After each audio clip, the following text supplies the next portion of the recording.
Bull Camper in the right place at the right time. Joe Rose, touchdown Miami!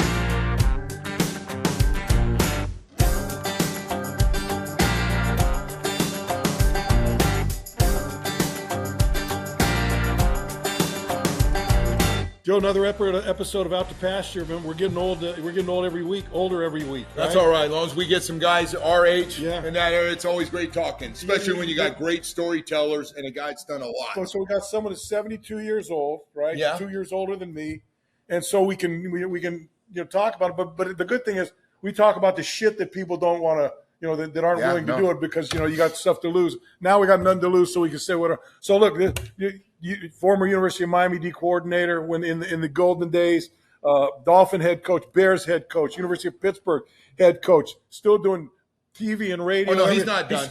He's not done. He's kind of doing what we're doing, Joe. He's stealing money up there in Chicago, doing all these radio and TV shows. And coming back and doing the good life in Naples. Let's welcome Dave Wannstedt to Out to Pasture. Dave, thanks for joining us here. It's you know what I'm selective now, as you guys are, who I go on with, but to the end, Bo, you were loyal. Joe, you were close. You were on the edge. But I'm kidding. Joe and I, we've done radio shows together. We've done a lot of charity work together and stuff when I was down there. So no, I'm kidding. But no, you guys. I enjoy this because you understand the game and you really get what goes into it, and and what doesn't. So I'm happy to be on with you guys and be part of this today. So Dave, part of what we do, we don't have anybody on our podcast that's under 50. Okay. We kind of talk about aging and stuff like that. So before we get into some stories, let's just get into this right now. The difference between football players now and football players back then, and how you would deal, or if you could deal with some of the differences between, I'm going to be very kind about this, the differences and the nuances that these guys, coaches and players go through now to try to get as good as they can be, which is pretty hard to do under the parameters, I believe. Yeah, it is. It's a different world. And I think it starts, back, I got grandkids up here in Chicago and they play all these sports, and I see it starting at the young age, the junior high age. I mean, as far as guys being coachable and how they respond to coaches. And then that carries over. You go up to the high school level. And when I was coaching Pitt and doing a lot of recruiting, I watched a lot of high school practices and then obviously college and the NFL. And it's not a lack of respect, but it's just kind of that mentality. And I think a lot of these coaches are really afraid to correct the players. Everybody's sensitive now to what they say and how they say it. And it's, and the players today, nobody talks to them. I mean, that's what I always loved, was having the rapport with players and being able to talk to these guys. I mean, now everything, and I talk to them. I talk to a lot of NFL guys up here doing the Bears. I'm up here training camp all the time. And, now everything goes, you got a problem with the player, the coach goes through the agent and the agent gets back to you, So I think from dealing with players, it's different. And obviously you're talking about that. I don't know. I would have a tough time with it because you got to be yourself. And it's very difficult now for guys, I think, that were coached the way we are all coached. And guys just don't respond. Yeah.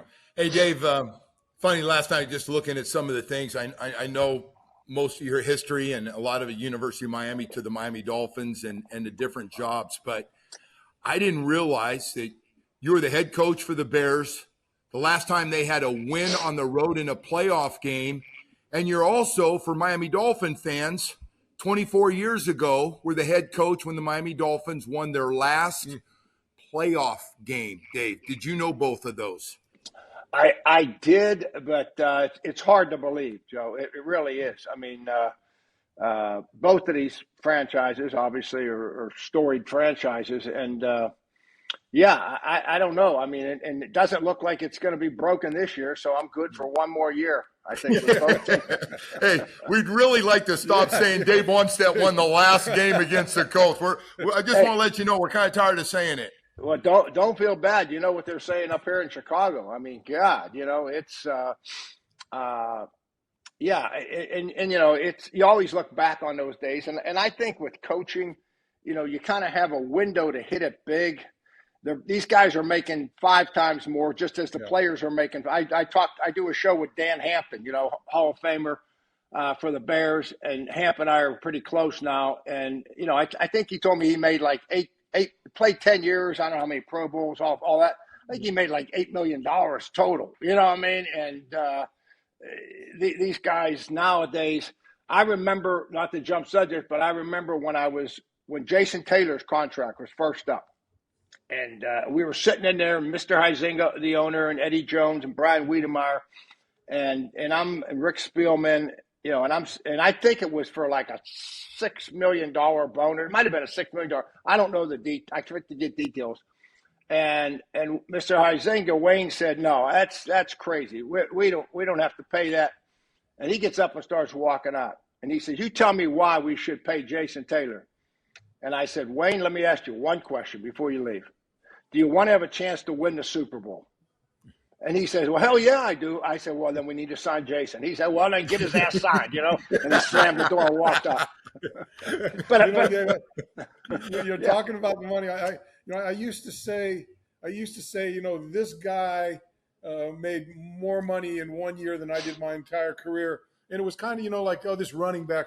So now it's gotten to the point where the long snapper on most NFL teams make more money in 1 year than I made in my entire career. Yeah. And I'm looking at the line. He's playing he runs out in the field 5 or 6 times. You can't hit him, And so you're right. No, I play golf and hang out up here with Pat Manley. You guys may not know. He's the longest tenured player in Bears history. Was a long snapper. I drafted him my last year at the Bears. And he was making $2 million plus or something like that his last 5 or 6 years. Yeah. And it's so I get it. I get it. The game has changed. And then the number of coaches. This is the other thing. I got to get on this. I was the Cowboys are coming out with a big thing on Netflix next summer, and so they asked me to be in it. So Jimmy called me and he says, "Hey, you're going to do that thing?" And I said, "Yeah, you." He says, "Yeah." He says, "But hey, I'm not going to Dallas," because the guy from Netflix said, "Listen," he says, "we built a studio here in Dallas, and we'll fly you and your wife in, and we'll put this coach. We'll take good care of you. It's a big deal. It's going to be a 10-part series." And so I'm thinking this person. So Jimmy calls. He says, "Dave, I told him I'm not going unless they get me a studio here in Miami." So he says, "Just sit tight on this thing. You come over here. Then you can come down. This is last year. Then you can come down to the Keys, and we'll, blah, blah, and hey, girls, and here we go." So sure enough, they call up and they said, "Hey, would you rather just go over to Miami and we'll put you up at the Biltmore there in Miami and on, or whatever you want, and you and your wife?" And I says, "That'll work perfect." So it all worked out from Jimmy and I. But my point was, so I'm at Miami. And I said, I'm going to call these guys. I'm going to call Mario. See, Mario Cristobal, we recruited him. I screamed at him. We were laughing. He was a scout team offensive lineman the last year we were there. And, he's trying to block Jerome Brown or somebody. I mean, come on, no chance. Cortez Kennedy. I mean, it was ridiculous, right? So I called up Mario and I said, "Hey, listen, you guys in the office tomorrow, I'd like to stop by and see you." He says, "Come on over." So I go in and obviously I see Jason over there, and I'm sitting in Jason's office, and him and I are talking and catching up just like we're doing old times. And all of a sudden the guy walks in and I said, "Hi, how you doing?" Jason says, "Oh, Coach, I want you to meet so-and-so." He said, "He's a defensive line assistant." "Oh, nice to meet you." So he sits down. 2 minutes later, 2 more guys come walking in. I said, "Hey, what are you guys doing?" I said, "What are you having, a team meeting here?" Jason said, "Oh, no, meet so-and-so and so-and-so. They're my assistants to the defensive line assistant." I said, wait a second. It gets better. I says, "You got to be shitting me." I says, and then all of a sudden the door, I said, don't, you can't come in here. If you're going to tell me and Jason rolled on the floor laughing. I said, "You got to be kidding me." And this guy came in. There was 5 guys working with the defensive line in his office. Yeah. I didn't have a chair, and it was hilarious. But that's I remember when we first went to when we left Miami. Obviously, I agreed. Once Coach Shula, I was coaching with the Dolphins. Most people don't know that Coach Shula hired me. I was on there. I'll tell you the story because the viewers would probably like this. We were. Jimmy was great, and all you guys know how close we are. So we got together one night, and he says, "I don't know what more we can do." He says, here we were I lost one game to Notre Dame by 1 point the whole regular season, the whole time I was at Miami. You guys remember those days? It was ridiculous. And Jimmy says, "I don't know. I got to try to get in the NFL somehow." He was talking to Al Davis. The Raiders' job was open. So don't you know, the Steelers call up, and they said, Coach Newell would like to fly you up and talk to you about the linebacker job. Okay, so I fly up. Jimmy says, "Oh, yeah, go for it." So I spend all day with Chuck Newell. And, I'm literally 6 hours of tape. How do you see this? What would you tell them on this play? It was a great interview. I learned a lot as far as when I was going to be interviewing some coaches. So I'm leaving. He says, "Dave, one last question. Do you have 2 coaches? Who do you know in the NFL, that I could call maybe as a reference?" And I said, "Well, I go to all the Dolphins mini camps and all their training camps. I would go up there and sit with Alvadotti and who's it? Les Steckel, right? Was it? Yeah, and all these guys." And I said, "So you could call Coach Shula." And I says, "I go to Cleveland's training camp every year with Marty Schottenheimer, who's a Pitt guy like me." So I go to the payphone, no cell phones, and I call up Coach Shula's office, and Ann answers. Ann, who ended up obviously being my assistant there. And I says, "Ann, this is Dave Wannstedt. I'm down there with the Hurricanes. And if you wouldn't mind, tell Coach Shula that I just used him as a reference for an interview. And if he's comfortable, I'd like to get in the NFL. And if he'd help me, I'd appreciate it." She says, "No problem." I don't hear a word. 2 days later, the phone rings. "Coach, this is Ann." "Hey, Ann, are you available for Coach Shula?" "Sure." He says, "Dave, have you heard from Chuck Noll yet?" I said, "No, he was going to interview 3 guys, Coach." He says, "Could you get up to the office tonight?"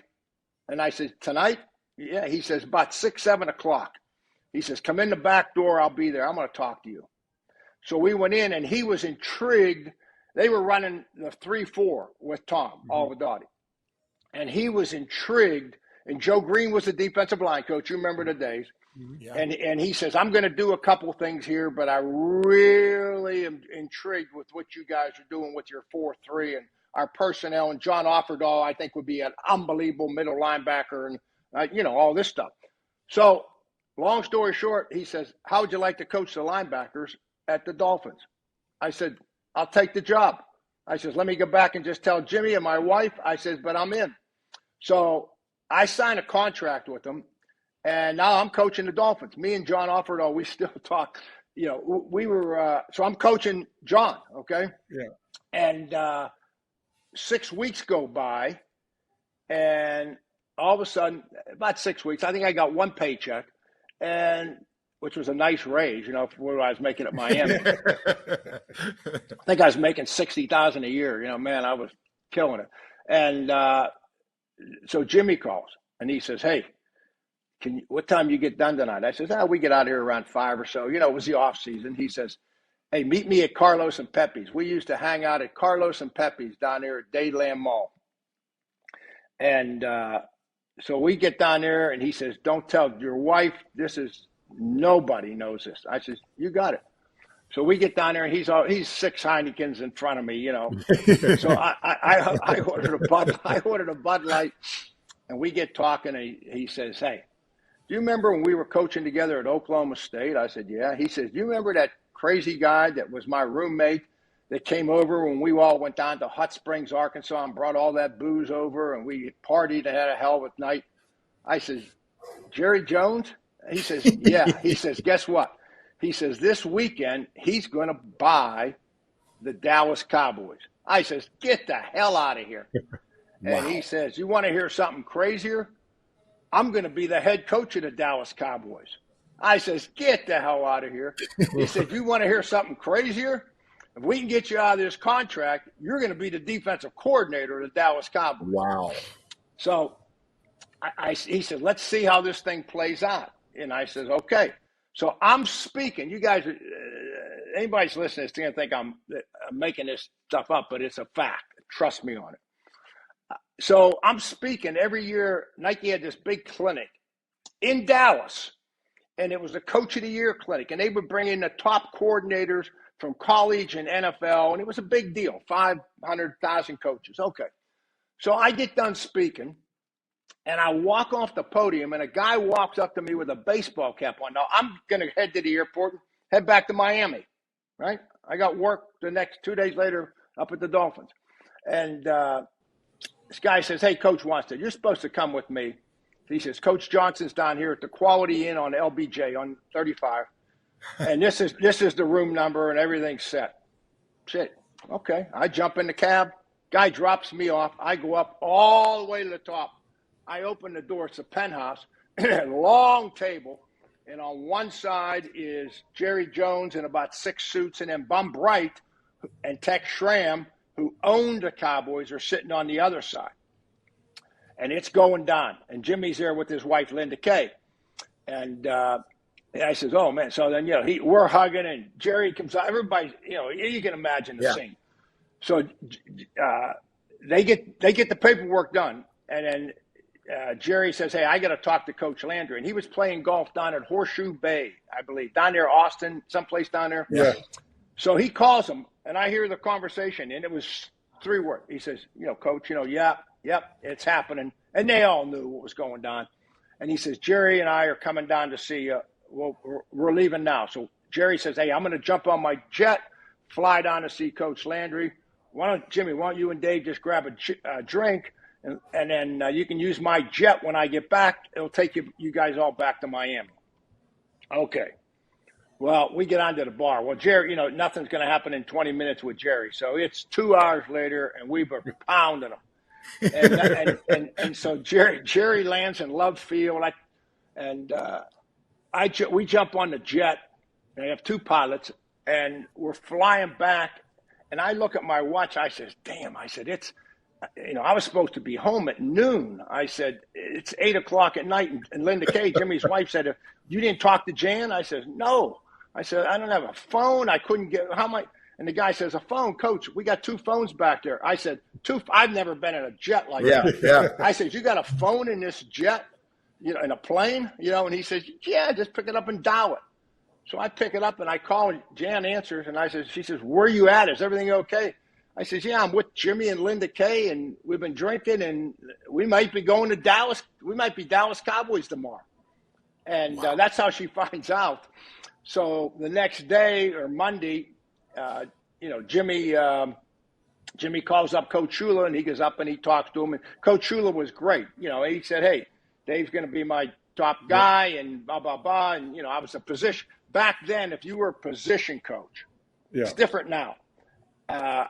You could be approached by another team.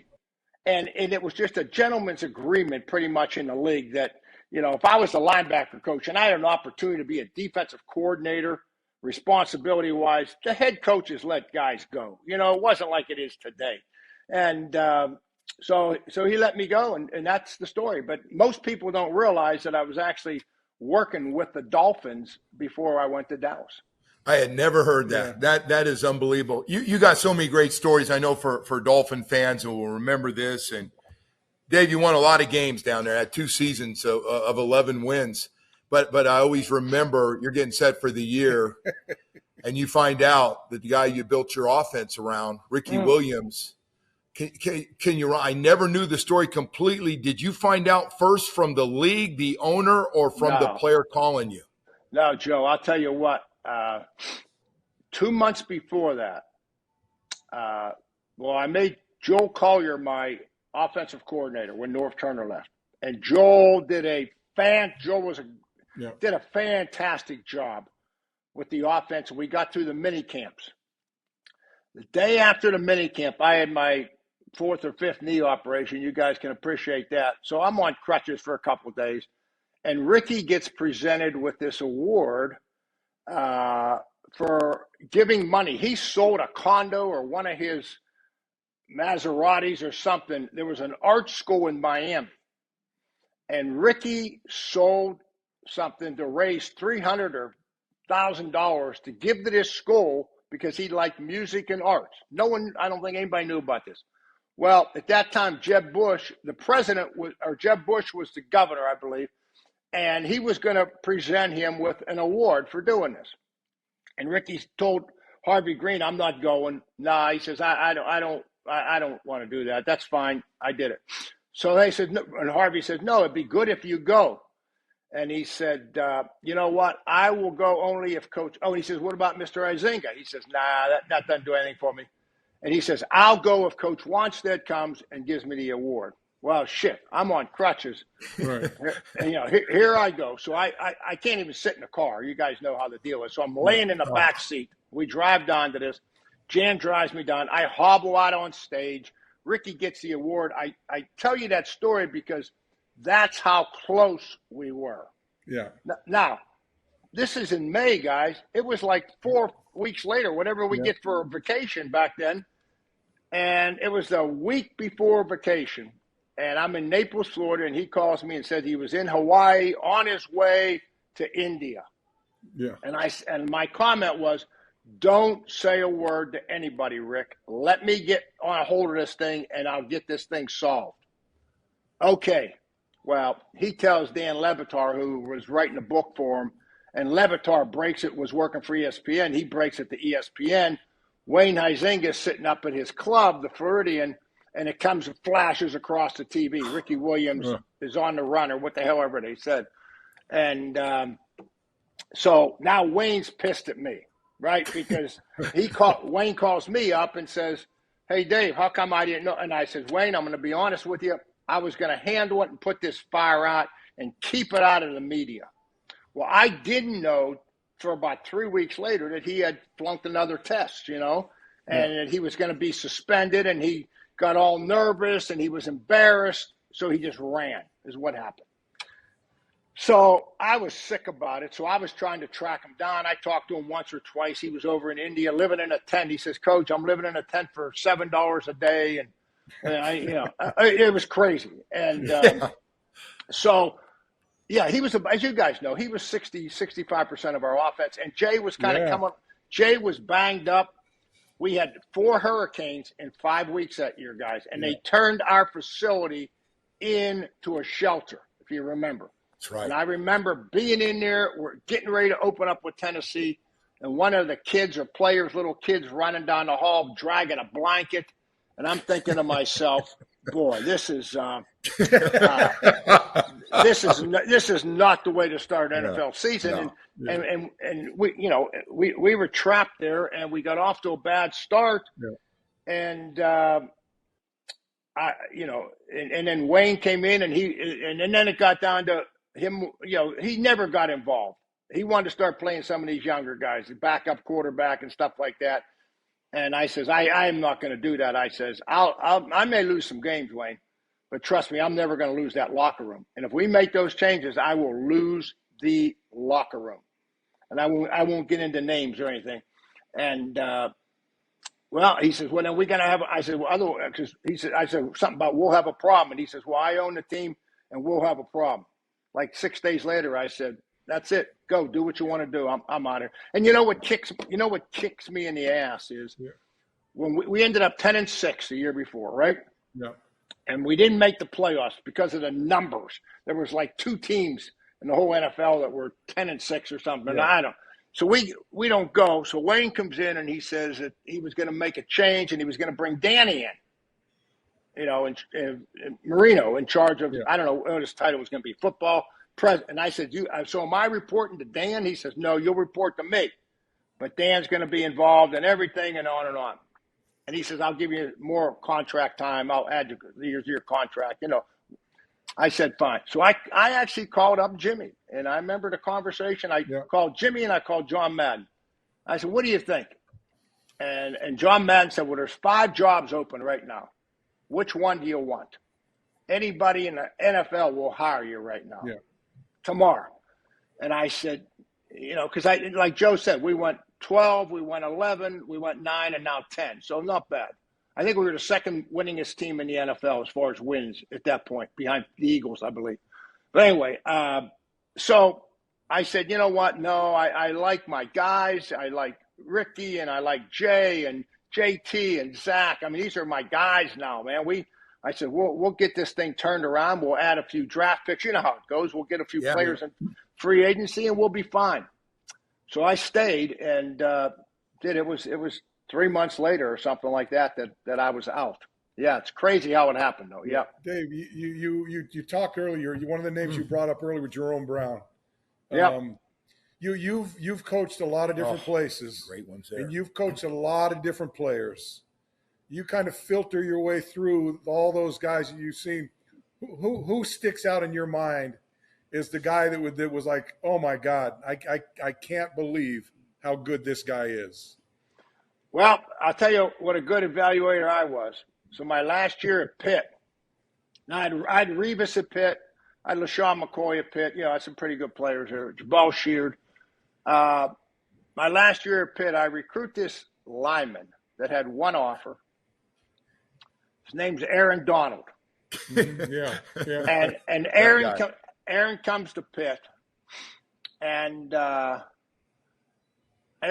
call him in the office, and I said, "Now listen, you're a freshman." I said, "We're going to redshirt you this year." And he says, "Oh, okay, yes, sir. What's that mean, Coach?" I said, "Well, you're not going to play, but we're going to get an extra year for you later. You can learn, and we'll see how it's going." "Yes, sir." He's the best kid. Yeah. Shit, 2 days into pads, the defensive line coach walks over to me. He says, "Are you seeing what I'm seeing?" I said, "Yeah, no one's blocked this guy yet." And so I call Aaron in that afternoon. I said, "Aaron, you know what? I changed my mind. I think we're going to get you some playing time." And so, yeah, I a week before that, I said, "You ain't going to play, okay?" And we laugh about that story. I was up there at Pitt. He was still playing, and it was in the summer. And the Steeler offices are right next to Pitt. We were the only car in the parking lot. All the lights were off. I walk into Pitt, and there was one light on in the weight room. So I walked back there, and there was one guy in there. And it was the middle of June. There wasn't a soul around. He's in there just working like a maniac. So obviously Aaron Donald. I mean, obviously Reggie White, but Aaron Donald. I talked to offensive coordinators, and this is how you know that you are special. First thing the offensive coaches do in an NFL meeting, they walk in and they say, okay, just like defensive guys say, what do we got to take away, right? What do they do best? That's what we got to stop. That's the guy we got to go after. If it's Marino throwing the ball, what are we going to do this way? If it's so-and-so running the ball. Offensive coaches, when they played the Rams, and I talked to them personally, you know what their first conversation is? How are we going to block Aaron Donald? Someone tell me. What's going to be the scheme? Are we going to, trap him, double team him, triple team him, run away from him? What are we going to do with Aaron Donald? Which is very unusual for a defensive lineman to have that type of regard. But he did. And, and you know what? I was a little bit concerned when he left what the Rams would do. But how about I got to give him some loving. I remember him when he was 5 years old. How about Chris Shula? Huh? Yeah. What a story.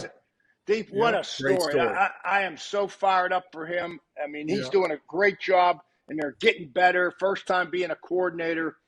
That's awesome. That's awesome at the Rams. Yep. We're showing our age. He went to school with my son at St. Thomas. He used to bring him over, and my son would go over there. It was you're right. It's crazy. I remember, after all these sitting years. in the stands at St. Thomas. Coach Shula's up in the top of the stands watching Chris play. And Hey, so Dave, I got to ask you. You went through this Jerry Jones stuff and the Jimmy stuff is, that stuff, and you were there. You got to see it, and by the way, great success. But because there's two questions to this. First of all, if Jimmy stays there, how many championships potentially does that Dallas Cowboys thing win? You guys took off early. Yeah. Wow. Who knows? One for sure. I don't know. I mean, Troy almost, people don't know this.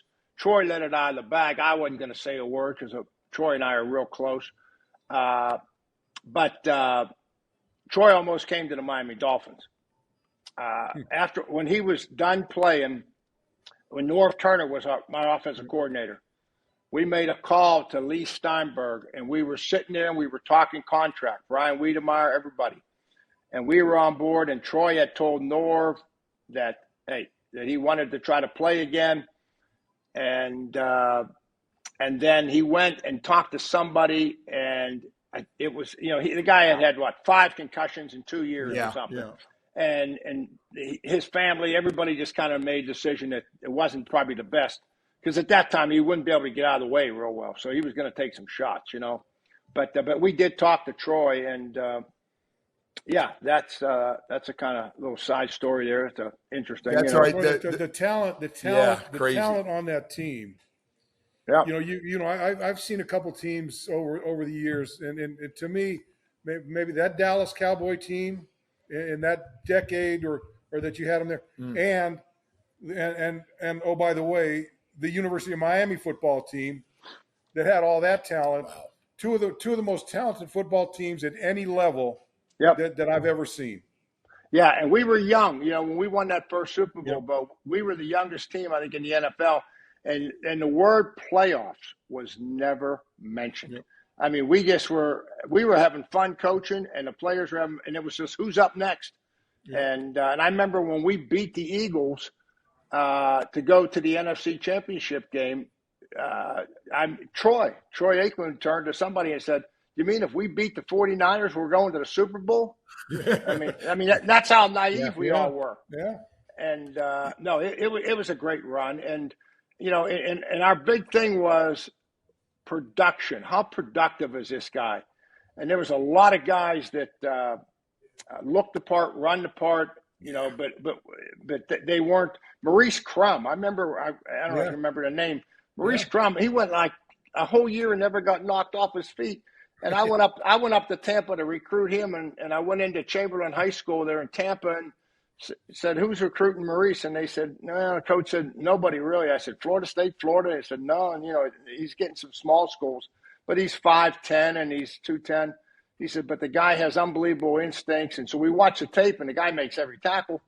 So he comes down, he starts for us as a freshman, and the rest is history. And little Leonard Conley, he was our back. Think of this story. Now he's from Tarpon Springs, so I go up there, and the guy's like 5'5", right? Yeah. So I said, "You know what, Leonard, you're a hell of a player." They were 5A champs or something. He was all state in Florida, so he had all the accolades. But so that doesn't mean anything. What's he doing on the field? So I said, "You got to come down for a visit." So Jimmy says, so at the end, if the visit went good, the way we worked it, Jimmy would walk down the office and say, "Well, Coach, Joe's ready to," and he would say, "Joe's ready to be a hurricane," or, okay. So I'm sitting in my office, and Leonard was one of the last ones. Everybody's leaving. It's funny, I walk out in the hall. I said to Tony Wise, I said, "Where the hell's Conley at?" And he says, "I don't know, but Jimmy's heading down the back steps." I said, "No, he's not." So I run down, catch him, and I said, "Coach," I said, "this guy, he's a playmaker, blah, blah, blah. He fits what we want." And Jimmy says, "Well, okay. Well, tell Leonard he's got a scholarship." I mean, he was like a last-minute, add-on, Yeah. Oh, yeah.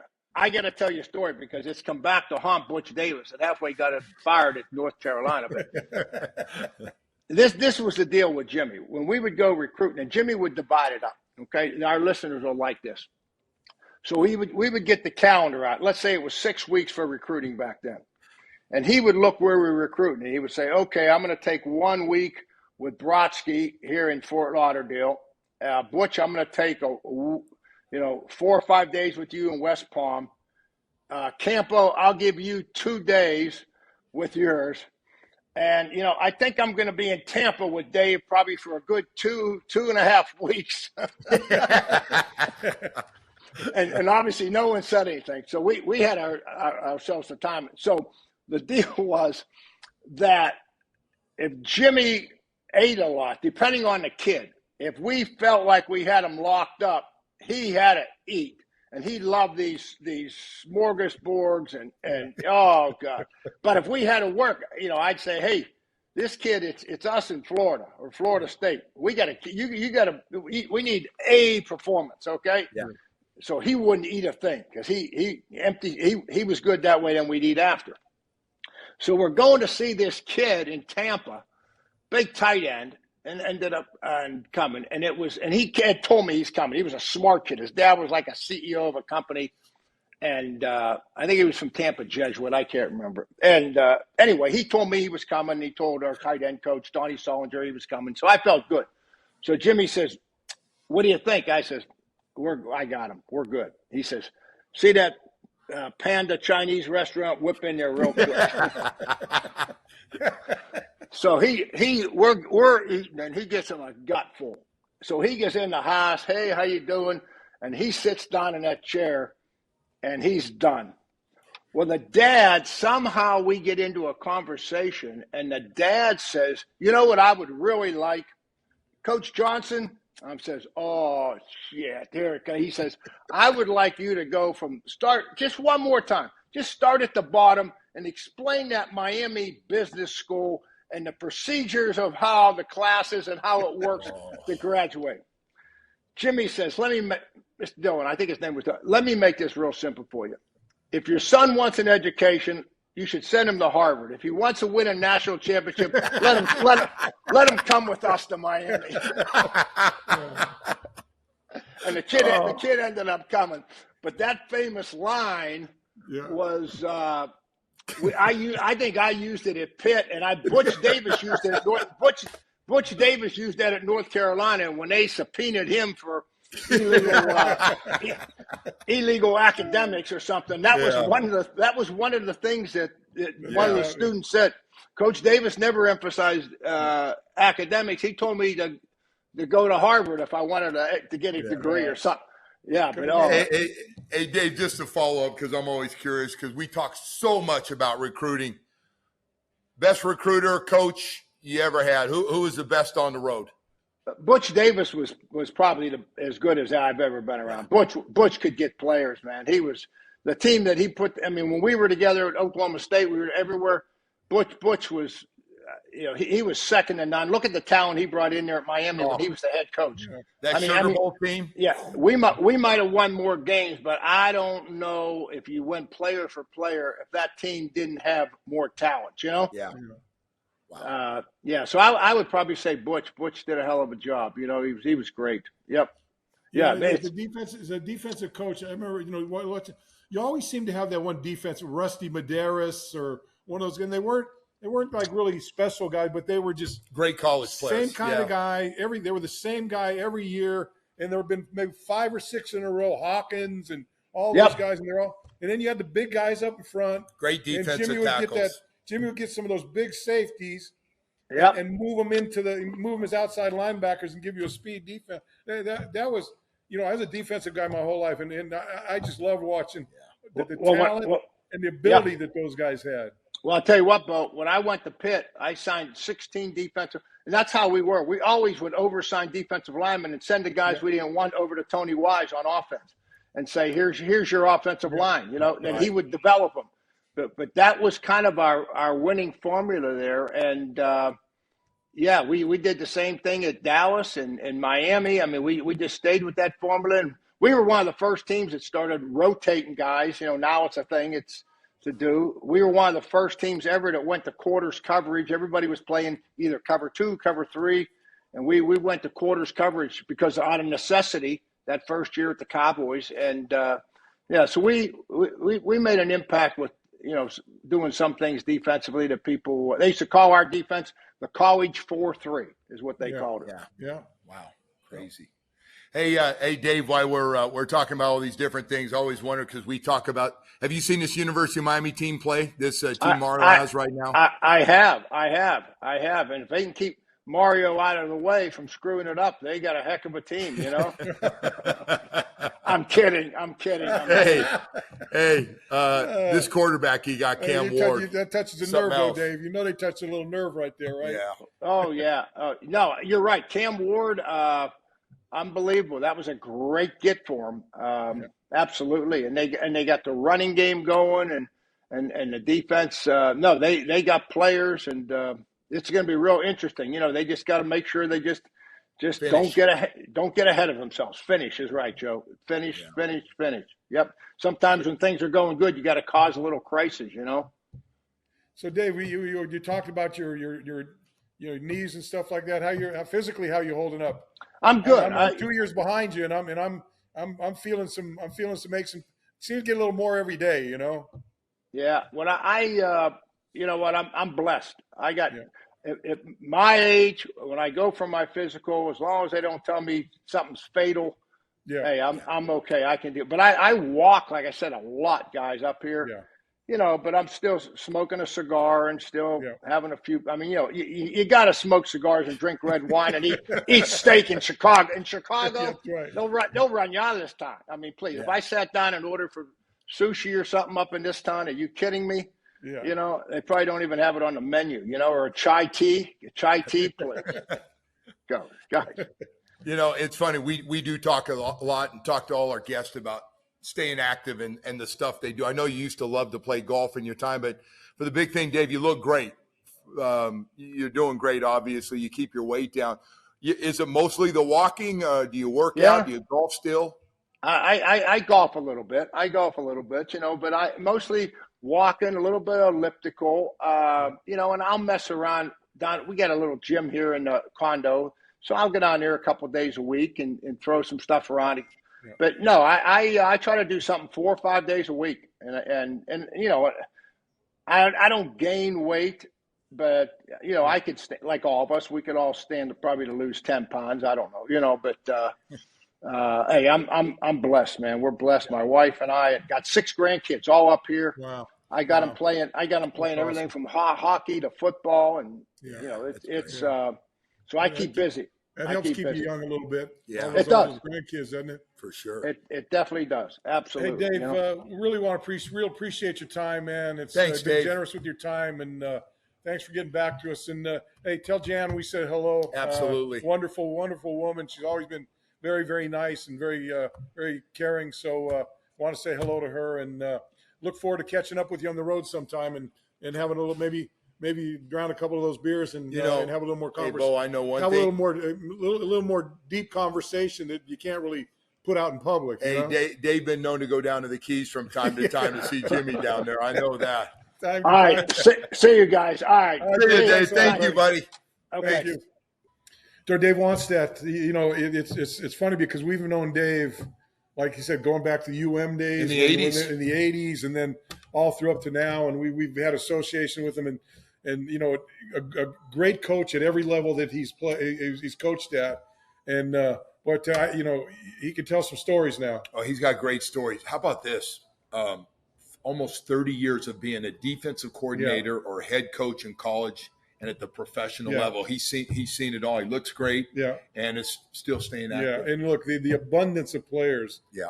Great players. Great players. From UM to Pitt to the Cowboys to the Dolphins. Yeah. Good ones. Incredible. No question. And like you said, the guy looks like he's about 50 years old. He looks pretty good. Yeah. He looks pretty darn good. No question about it. He might need a little of those genes maybe. Yeah. Hey, hope you enjoyed the program, Out to Pasture.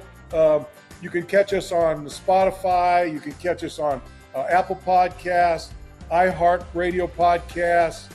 You can get us on YouTube. Check out thepasturepodcast.com for our website, all the platforms. Subscribe if you can subscribe. Like if you can like.